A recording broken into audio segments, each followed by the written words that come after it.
Whether you're a world-class athlete or a podcaster like me, we all understand the importance of mental and physical well-being and proper recovery for top-notch performance.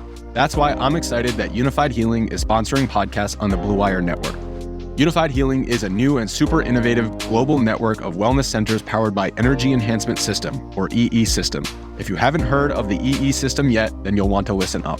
This technology promotes wellness, deep relaxation, purification, and rejuvenation. Wherever you are across the globe, access to a center is easy and affordable. Interested in experiencing the EE System technology for yourself? Go to unifiedhealing.com/bluewire to learn more and find a center near you. That's unified, UNIFYD, healing.com/bluewire. No material or testimonials on the Unified Healing website are intended to be viewed as medical advice or a substitute for professional medical advice, diagnosis, or treatment. Always seek the advice of your physician or other qualified healthcare provider with any questions you may have regarding a medical condition or treatment and before undertaking a new healthcare regimen, including EE System.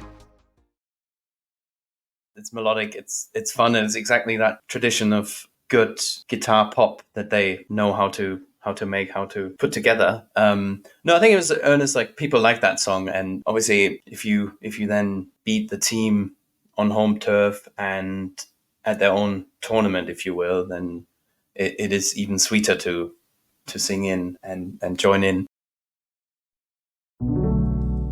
It's June, Euro 96, England versus Germany in the semi-final match at Wembley. This is Remember That Game, the podcast about sporting events that take you on a journey and maybe chart the path of the zeitgeist. I'm your host, Thomas Emerick, and my guest, who grew up in Northwest Germany, went to school in England, and currently is a contributing writer for the German magazine Der Spiegel, Daniel Schmidt. Daniel, now also an American citizen, check out his book This is America in English and German.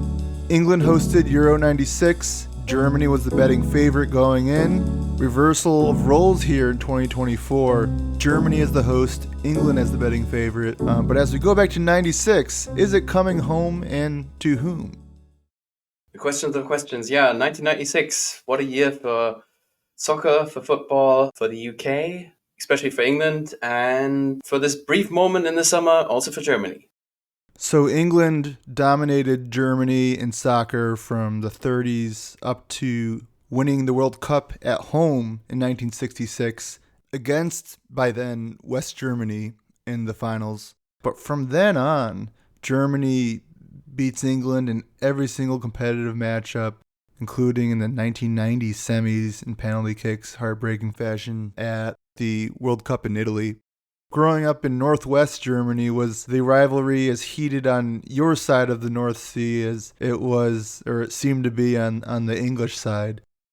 Yeah, it's one of those weird questions. I think if you look at it, probably, and you know, I don't know who you ask. There's no right or wrong answer, but is the real rivalry? Is it England against Germany, or is it England against Argentina? Is it England against Scotland? England against Ireland?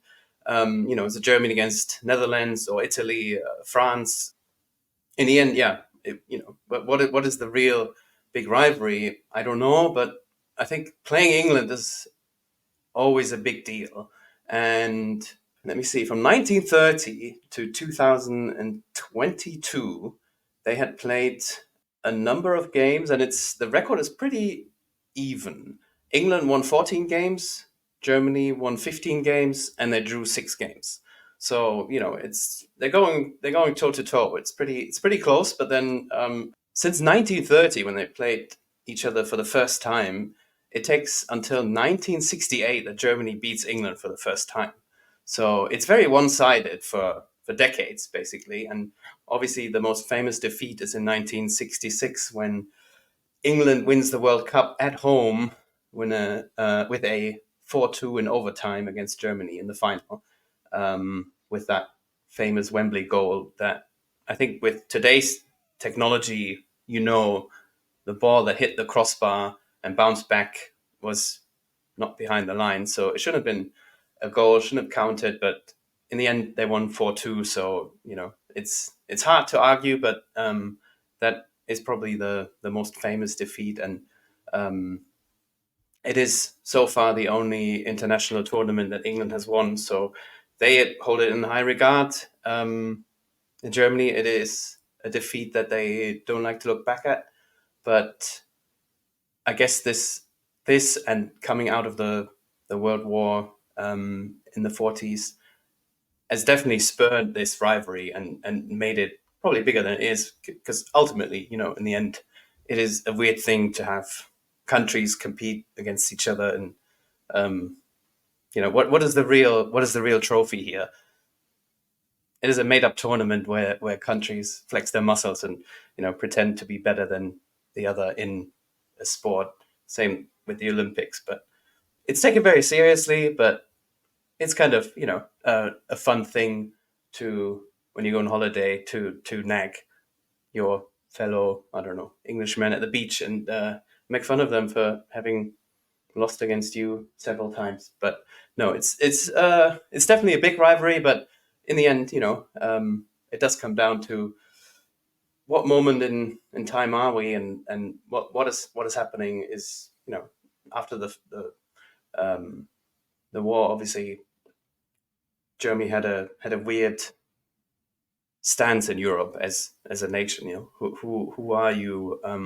What is happening next? And all of a sudden, you compete in these big tournaments again, and they win in the 50s, 54, and have a pretty strong period after that. But England has invented the game, so seeing them lose or seeing them not win anything is obviously a great joy to a German soul. The abrupt power shift in 1970 when England blew a 2-goal lead late against West Germany in the World Cup quarters, Franz Beckenbauer leading them back in Mexico, Gordon Banks falling ill, going to the backup keeper. Just about on the eve of Britain's snap election, Tories would score a surprise win, and there are accounts behind the scenes that Labour Prime Minister Harold Wilson was anxious about this very scenario should England bow out earlier than he schedules the election for. Now, the 2024 snap election the Tories have called is set for right after the Euro round of 16, so England expected to get much further than that, but we'll see. The Labour's surprise loss in 70 preceded Tory rule for much of the ensuing decades leading up to the country's next hosting gig for Euros here in 96. Just as Labour was ascendant again and Noel Gallagher of Oasis is hanging out with soon-to-be Prime Minister Tony Blair, Britpop finally had some serious measure of international breakthrough in 95-96. I imagine British culture and pop culture was by that point influential for you in Northwest Germany, and also when you went on to school there in England. Definitely, I would say so. Yeah. If I have to go back in time and remember how I grew up as a kid, pop culture was, we were watching old James Bond films and, late 80s, early 90s from decades ago, Roger Moore, Sean Connery, and so on. That had a big influence on me. But then sort of musically, fashion and so on, that was all, we were miles behind. It was either sort of weird German folk music playing on the radio, or some kind of, what you call Eurotrash, weird techno music written by, I don't know, a Dutch school teacher or a lunatic from Spain or something, with weird beats, and that was on the radio. That was what people were listening to. And all of a sudden, in the 90s, mid 90s, you, at least for me as someone growing up, coming of age, this new music, this wave sweeps across from the island onto the continent, and this rock music, this indie music is on the radio, and you listen to bands and music that I, as a kid, had never heard before, and it was a total revelation. And in the battle of Britpop, or any of the beefs that were hashed out there, South versus North, London versus Manchester, Blur versus Oasis, did you have a side in that? I was very much an Oasis person, and probably still am to this day. a lot of people believe they can happily coexist. But when I grew up, I fell in love with Oasis. I listened to. I was too young. I missed the first album. I was 9, I think, when it came out, and it just wasn't something that I could have picked up. There was no internet. There was no. We didn't even have cable. I had no MTV. Nothing. I could have. I have no idea how I would have gotten hold of it at the age of 9. So I missed the first Oasis album, and then the second one. It also took probably a couple of weeks or months until they released Wonderwall as a single. And I heard the song on the radio a couple of times, and again, it was a total revelation. It sounded something like my mom and my dad had in their vinyl and their record collection. They loved the Bee Gees. They had the Rolling Stones. They had the Beatles, and so I sort of was familiar with that. But this was an updated sound. This was close to it, but it didn't sound old. It sounded fresh. It sounded exciting, and that song in particular, Wonderwall, which I now know people find terribly annoying in the US. And it's probably only their, I don't know, 23rd best song or so. But when I first heard it, I was blown away as a little kid, being 10 years old or so. And I remember sitting in the car with my mom, and after I'd heard it for the third time or so, she was, we were trying to go to the supermarket, and I was like, I have to stay behind. I have to listen to the DJ to find out who this is. And I sat there, and the song faded out, and then he said it, and I tried to make a note, probably misspelled it, had no idea, hardly knew any English. And then I tried to get hold of them and anything else that they did. And I was a little disappointed because the rest of the songs didn't sound like Wonderwall, but I nevertheless liked it. They had a knack for melody, and I think it was more so that the whole package in the end was what totally put me in their corner instead of Blur or the south-north divide, Manchester versus London and so on. I think the attitude, the interviews that they gave, and listen to a Noel or Liam Gallagher interview is the fucking funniest thing you'll ever hear. They just know how to answer questions and put anyone in their corner, and they look cool, and it was just something that was unlike anything I'd ever heard or seen before. So I was totally sold on them. And Blur seemed too calculated, too dressed up, too intellectual, if you will, for something that didn't seem like it needed any kind of intellectual underpinning. So I was sold on Oasis from the get-go. Oasis scores a win for the North in 96 at the Brit Awards, while trolling the 95 winners Blur for Parklife. Accepting the award, the Gallagher brothers making a mockery, singing, it's supposed to be Parklife. Hand in hand through their shite life. Liam quite pleased with himself. North scores one on the South in London and Blur. So yeah, Oasis wins there and brings it back to Manchester, the site of where Germany would play in the group at Old Trafford. You get quite a tough draw. Germany, a pot 1 team, Spain, and then being the holders, the winner of the previous Euro, Denmark, and the host England. So the 4 teams in pot 1, and yet Germany gets a really tough draw there with Italy in their group, who at a certain point prior was tied with them as the betting favorite, I think 5-1. Italy, also the 94 World Cup runner-up, that tournament there in the United States, and we're scheduled to host some more games in 2026. And they also got first time as a nation under this name, the Czech Republic, no longer Czechoslovakia. A lot of good young players, and Germany would dispatch them right out the gate in group stages, but they would meet again, and we'll get to that. But as a German fan, what was that grueling group stage like, watching your team try to get through? The draw is always, an exciting moment when you find out who you're going to play. before one of those big tournaments, and then that's when sort of the mind games start, and you sort of making up your own bracket and think, okay, if we do this and then they play that, and then we end up here, and then the next stage and that's sort of when the tournament begins.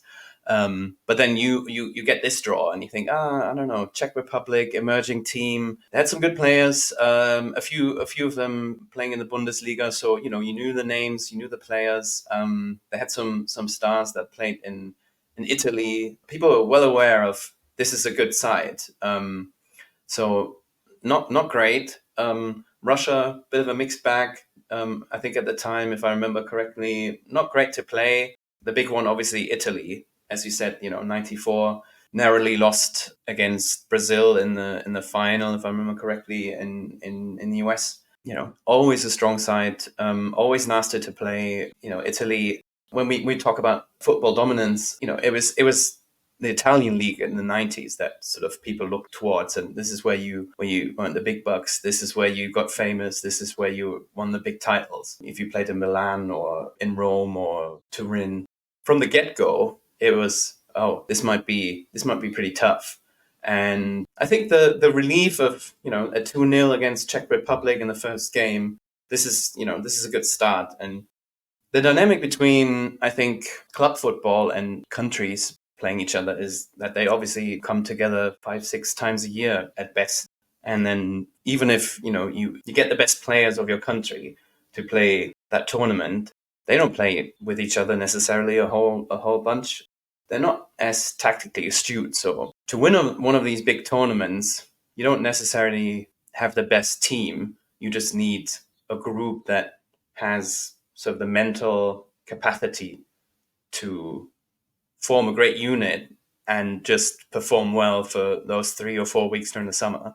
And, the rest is a little bit of luck. And obviously, you need talented players, but probably any of the big teams would probably beat most of the, reigning world champions or so. But you just have to come together during that time, during the summer. And that's all that matters. And that's what counts. And so, winning the first game is a good way of, okay, the mood is up. We won. This is going to be easy in the second game because we already have 3 points. So the start to the tournament is not too bad, but it's also not it. The way they played was not necessarily that you said, oh wow, these are going to be the tournament favorites.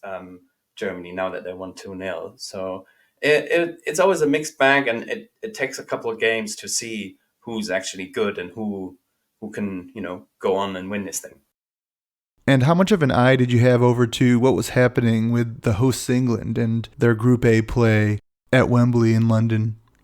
Yeah, I looked at their group, obviously. Didn't look that easy. You have to play Scotland, which I think was the first time in a number of years that they had met during a tournament. Yeah.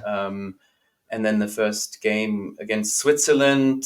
Back in the day, I would say in the 90s, not necessarily a football giant. They definitely have become a much better side by now. But in the 90s, that was the team to beat, basically. And I think they lost 2 games and then drew 1 and then went out of the tournament. So, Switzerland wasn't...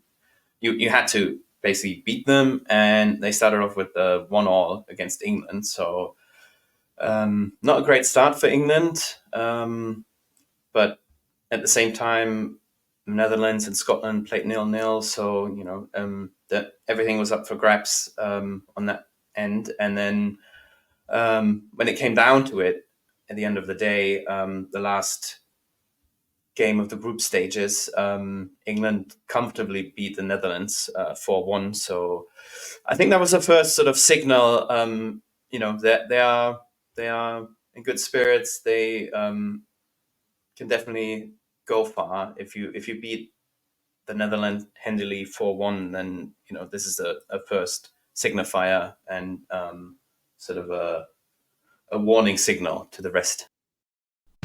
PrizePicks is America's #1 fantasy sports app with more than 5 million members. It's the most fun and exciting way to get in on the action while you watch your favorite sports and players. You just pick more or less on 2 or more player stats for your shot to win up to 100 times your cash. I made my first $10 deposit and received an instant $10 bonus. And if you have the skills, you can play for a shot of turning your $10 into $1,000.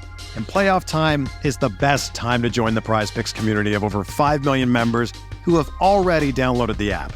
PrizePicks is available in more than 30 states across the country, including California, Texas, and Georgia. Download the app today and use the code BLUEWIRE for a first deposit match up to $100. That's a first deposit match of up to $100 when you download the app and use the code BLUEWIRE. PrizePicks. Pick more, pick less. It's that easy. With threats to our nation waiting around every corner, adaptability is more important than ever. When conditions change without notice, quick strategic thinking is crucial. And with obstacles consistently impending, determination is essential in overcoming them. It's this willingness, decisiveness, and resilience that sets Marines apart. With our fighting spirit, we don't just fight battles, we win them. Marines are the constant our nation counts on to fight the unknown. And through adaptable problem solving, we do just that. Learn more at marines.com. And England goes into the final group stage game still needing to qualify. They have Netherlands in that third group stage match and defeat them 4-1. That one goal the Netherlands score late actually boots Scotland out of qualifying as runner-up, and Netherlands gets in. But for you watching Netherlands lose by 3 goals, that's probably a German word for that type of joy, but what were you rooting for to happen there? For me, I can never decide if I have greater joy in seeing Netherlands or England lose. I was pretty sure that out of that group stage, or out of that group rather, it wouldn't be Switzerland and Scotland advancing. So in the end, I think it seemed fair as a result that they advanced. And obviously, it's sad for Scotland. They have a great league. They have a great football tradition, and it would have been cool for them on their continent, on their island, to advance and not just get knocked out on goal difference in the group stages. But it wasn't meant to be. Knockout stage, Germany draws Croatia, and much like Czech Republic, their first Euro as a nation, and they do pretty well. Nearly beat Germany. Germany has to come back. Physical, back and forth there. They lose Jurgen Klinsmann, the Germans do. Davor Šuker for Croatia scores again, has a great tournament. Croatia would lose here narrowly, but beat the Germans 3-0 in the 98 World Cup on their way to bronze. Is this the beginnings of a pretty competitive new challenger for Germany there in Europe with Croatia? Yeah, Croatia is definitely, that game against Germany was definitely nasty and pretty physical. And out of that group, you didn't quite know. And if that was Group D, Portugal, Croatia, Denmark, Turkey, if they had played a little differently, then in the end Denmark could have advanced. They were just third behind Croatia, and then in that case Denmark would have played Germany. And 4 years before that, in the Euros in Sweden 1992, they played each other in the final, and Germany lost against Denmark, which was a team that had only qualified and sort of been added to the tournament after Yugoslavia was disqualified amid the war in that region. And I think that would have been good for Germany to defeat Denmark at that stage, but it would have also probably been, not traumatic is the wrong word, but probably would have knocked them off their axis a little if they had played that team that they had lost against the final. So maybe it was good that they got Croatia, and it was a tough game from what I remember, and I looked at some of the highlights, and nasty and physical, and as you said, there were some injuries. Jurgen Klinsmann then couldn't play in the semifinals, so that was definitely a team that you didn't necessarily have on your cards. And, with a little bit of luck, they could have easily gone past Germany. But again, they prevailed. Next up is England in the semifinals, and there's a new track hitting number one in England that summer. It's Coming Home. Hey, we're hosting Euros, but also, maybe the trophy finally comes home for the first time since 1966. And some of the Brits took exception to this, but the Germans would also be singing it too. Some Brits think it might be in a taunting manner, but what's the perspective from the German side? No, I think it was just a tune. Like this was a good song, and for a reason they recycled it year over year over year because it just works, and it's good. It's melodic. It's fun, and it's exactly that tradition of good guitar pop that they know how to make, how to put together. No, I think it was earnest. Like people like that song, and obviously if you then beat the team on home turf and at their own tournament, if you will, then it is even sweeter to sing in and join in. No, it's definitely a good song, and you would hear it on the radio back home during a tournament. People definitely liked it just for what it was. Just 3 minutes in, England, whose uniforms this game were a poor choice, scores off an Alan Shearer header that was flicked on off the head of Tony Adams and off a corner by Paul Gascoigne. Were you thinking, we're Germany, we're here all the time, England has made one major final ever between World Cup and Euro, no need to get nervous? I mean, I don't know. It is one of the weirdest feelings if you think about it. Like, apart from the fact that I happen to be born there, I've no stock in this. I'm not. I just happen to have that country written in my passport, and it's sort of a weird arbitrary tournament that they put up to measure who's the best. And still, on days like that, when it's an important game, when it's a final, when it's a decider, you're kind of nervous. You don't know what's going to happen. If it's going to be fun, if it's going to be annoying, if it's going to be heartbreak.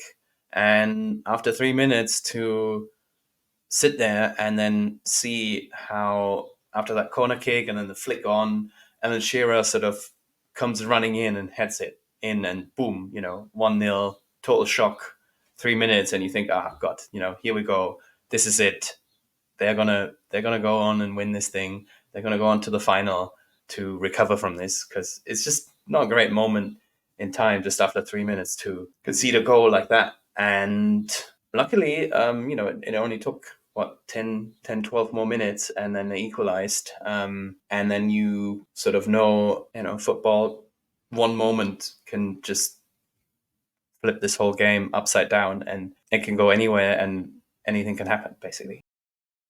For those 13 sweet minutes, the Brits at Wembley feeling a little bit like 1966 and like 66, when the Beatles stepped in the recording studio for Revolver. In 1996, a little band called Oasis that we've talked about earlier, they start recording an album called Be Here Now. What they both have in common?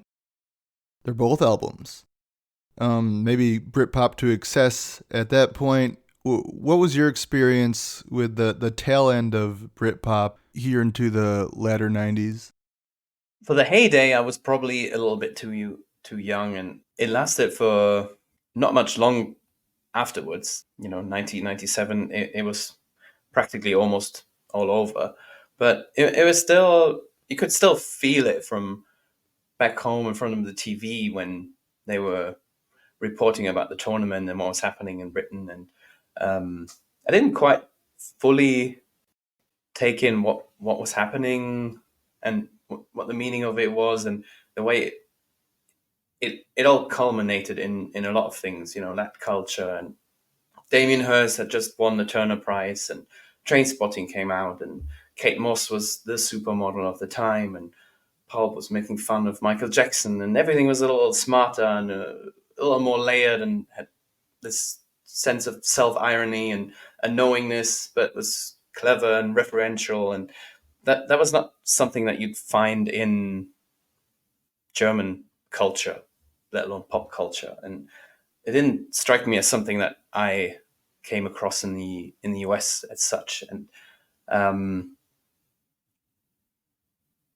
it was also, I think, you can't tell this story without sort of getting into the politics of it and understanding what Britain in the late 70s, early 80s was like, and the profound desire for a status quo breaking transformation there was at the time. And you had the Thatcher years that were very laden, and people weren't not very happy, but it also led to this great strife of creativity, and punk, new wave thrived. And but then by the mid 80s, all the battles had been won, and the miners' strike had ended, and the free market was sort of out of control and doing its thing, and people were earning money, and other people got crushed, and so on. And all of a sudden, all of these things come together, and this subculture develops, and youth culture develops, and Britpop, which whoever was taking part in this in Cool Britannia, most people didn't even sort of use that label or liked it, but it was definitely something that was inevitable, and it swept across from Britain, from England to the continent. And I was listening to the music a few years later and wearing the outfits and getting the haircut and so on, probably a year or two too late, but it was definitely something that was the coolest thing you could have done as a teenager when I grew up. So it had a profound impact on me, and it probably wasn't something during the tournament I fully took in, but it took maybe 2 years until I went on holiday for the first time to England to buy the CDs, get the magazines, and buy some of the clothes and get a poster and all of that, until I fully was absorbed in that world and this kind of movement, if you will, even if it was almost too late. And it meets its end, much like England in a penalty kick situation back when it seemed like Germany can't miss, England can't quite get through, much like 1990. Germany wins in PKs 7-6 with Gareth Southgate missing here, but getting some measure of redemption later on as the England manager, breaking through, and a PK situation 2018 as manager, and getting them past Germany in the 2020 Euros in knockout stage. But did it feel here in 96 like probably a little more comfortable than England is watching them line up for these? Quarterfinals, they have their penalty shootout, England against Spain, 0-0 after added extra time, and 4 of them score and they advance, and it all seems great. And then in the semifinals, then apparently the story goes that they had nominated the first 5 penalty takers, and then no one said what's going to happen afterwards. And then Gareth Southgate steps up and thinks, I can save the day, and he misses, and Köpke, the German goalkeeper, saves it with his leg. And I looked at the penalty shootout again for the podcast, and I think they're all pretty well taken, very hard, almost all of them very well placed. You can hardly fault any of them. And then Southgate's sort of maybe a little too weak in the bottom left corner, and Köpke saves it. And then Andreas Möller, he steps up, takes the last one, and there was two moments. I think Piers, who in 1990 missed penalty against Germany in the semifinals at the World Cup, he sort of has a wink, sort of, see, I did it. So he redeemed himself, and it all seemed like, okay, maybe we break the curse and this is it. And Gascoigne then gets the next one, and he does a little, and I had forgotten about this. He does a little sort of, hands on his hips, sort of posing for the camera, and then 2 more penalties and Southgate misses, and then Andreas Müller steps up, takes the last one, and just back of the net. That's the last one. They win. They go to the final. And then he does the same. He sort of poses in front of the cameras, stands there, has his hands on his hips like a peacock, and just, spreads his wings. And then his teammates crash down on him, and that's it. That's sort of the final deciding moment and memory from the game. And England is crying, and another 30 years of hope, as the song goes, 3 lines. It's all comes crashing down with this one moment, and is a bit of a lottery. Penalties, you never know what's going to happen, but ultimately they don't have a great track record against Germany on penalties. So this was basically just a validation of, in the end, German team wins. In 2024, role reversal, England the betting favorite, Germany the host. Could the 3 Lions return the favor against Die Mannschaft? Yeah, it does definitely seem like the tables have turned. England are admittedly the far better side right now. They have a very skilled, very talented, just a very experienced by now young team. They've played a number of tournaments together, and I think they definitely grew as a unit. And you win some, you lose some, and they definitely had, I don't know if it's deserved, undeserved. They had a traumatic penalty loss, and they could have won that tournament. Maybe should have, I don't know. Southgate is a good manager, but maybe here and there he doesn't necessarily make the right decision when it comes to crunch time. But I think they will have grown from some of these defeats, and they go into this tournament as maybe the favorite or one of the favorites, and they could win on German soil, which would be cool for them. And I think this is a fun team to watch, actually, for once. Usually, yeah, For no, once. usually, Yeah, usually they are not necessarily known for their style of play. And Germany in the sort of early 2000s until 2014, they were sort of a young and exciting side that, after years of just winning by force and sheer will and these German values of we are efficient and we run and we fight, they started to play attractive football. And at this point they are playing a little better, but they had some dark years. And England, on the other hand, are playing in an exciting style. They are a fun crew, it seems like, a fun team.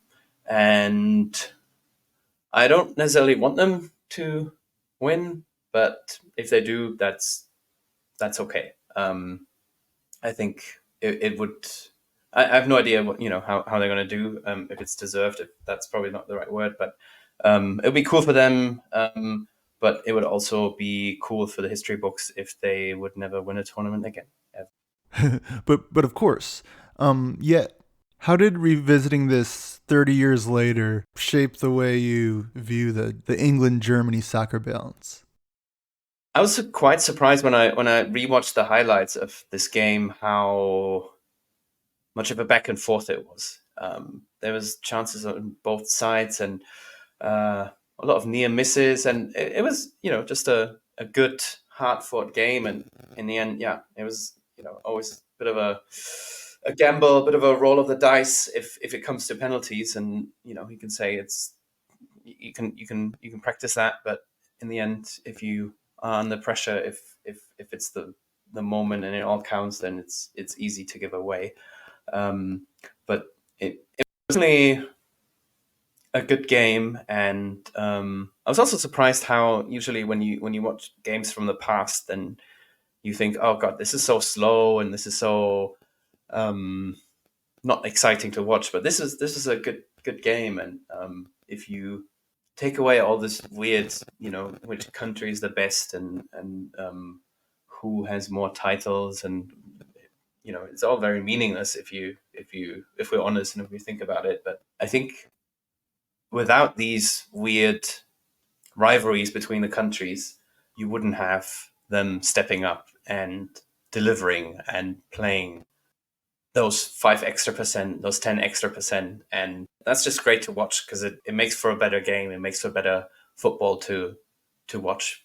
And the audience has a more exciting game, more exciting tournament to experience. So if they're doing the same at this tournament and everyone's stepping up because they don't want to lose against one of their arch rivals, then, it's all the better for the audience to see great and exciting games.